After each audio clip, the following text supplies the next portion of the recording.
Quote, "It seems to me that the purpose of life is to find a mode of being that is so meaningful that the fact that life is suffering is no longer relevant." It seems to me that it's true. I mean, it isn't necessarily the case that you can do it. It's hard to do. I mean, and that, of course, it's hard, I suppose, in proportion to the suffering that you're undergoing. And it isn't necessarily the case that you can always manage it, but sometimes you can manage it, and it's good if you can. People need to search for meaning because they get corrupted by suffering if their life isn't meaningful. That's how it looks to me. Because you can't torture an animal forever without it lashing out.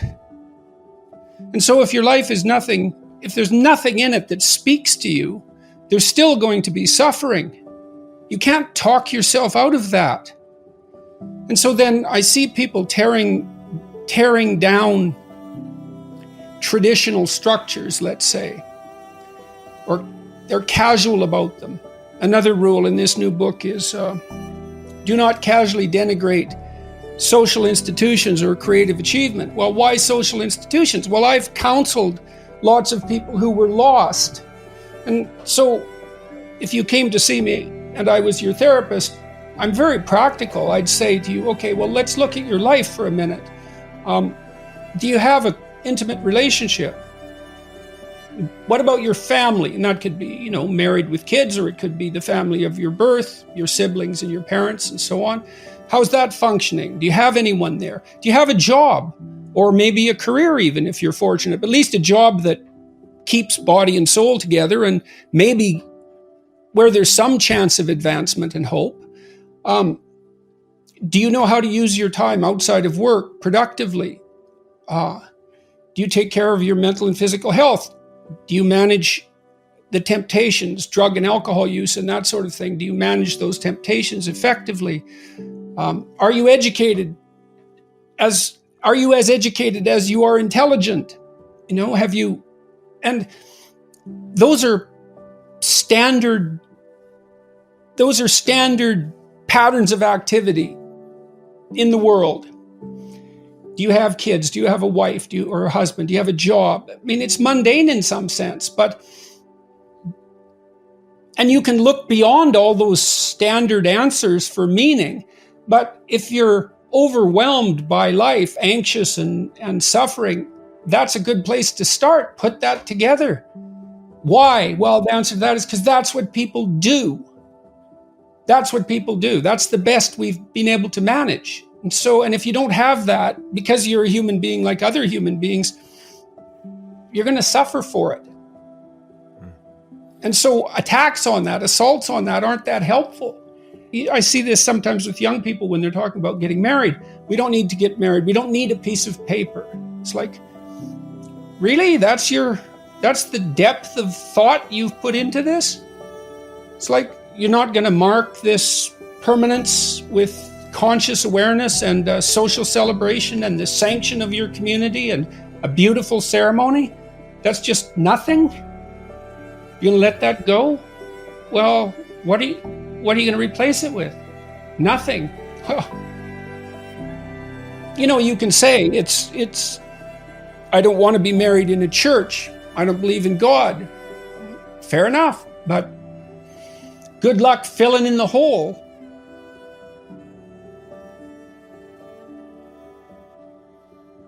What would be a successful effect for this book, looking back 12 months from now, 24 months from now? Well, it would be lovely if it had the same effect on people as the last book appeared to have. I mean, it's comforting to me to read through my YouTube comments, oddly enough, because that isn't generally a place people would go for comfort. Untold numbers of people have said to me in person, but publicly in that way, that they've put their lives together, at least in some ways. And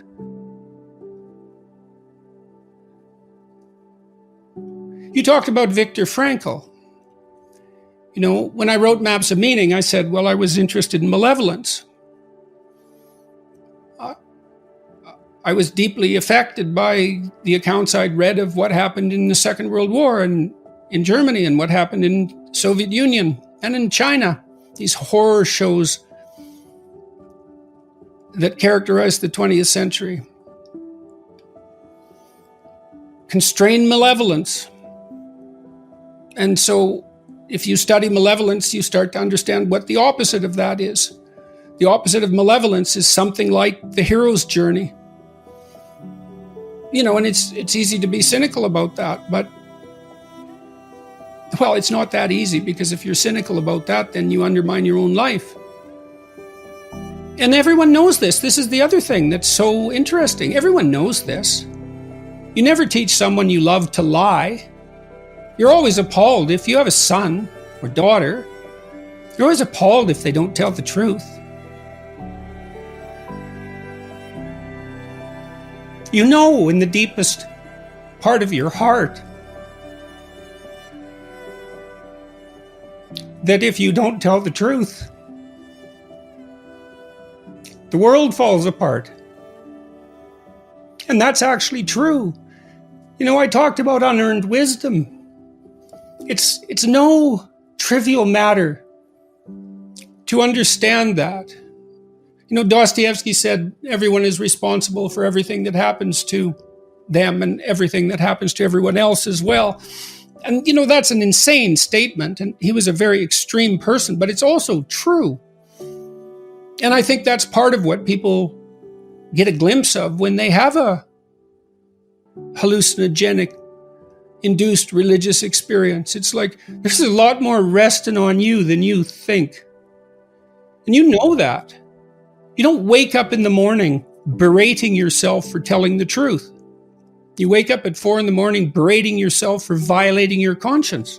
And classically, in at least in some strains of Christian thinking, conscience is associated with Christ or with the Holy Spirit. It's the voice of God within.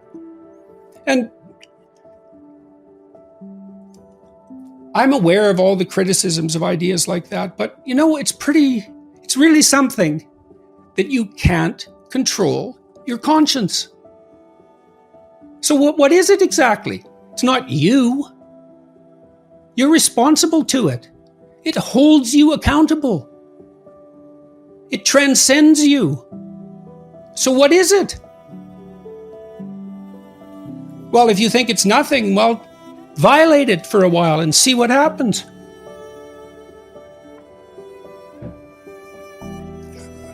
So, I hope what I wrote in Beyond Order is true. And if it's true, it should do some good. Because what's true does good. At least that's the hope.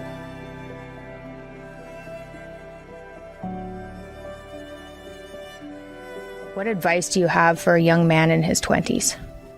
Make a plan. Look at what you're interested in. Get disciplined about something. Allow for the possibility that you have something important to contribute to the world, and that the world would be a lesser place without that contribution. Don't be afraid of taking on responsibility. It's where you find what sustains you in your life. You can take on too much responsibility. You have to be cautious in that regard, but that's a less common problem than not taking on enough.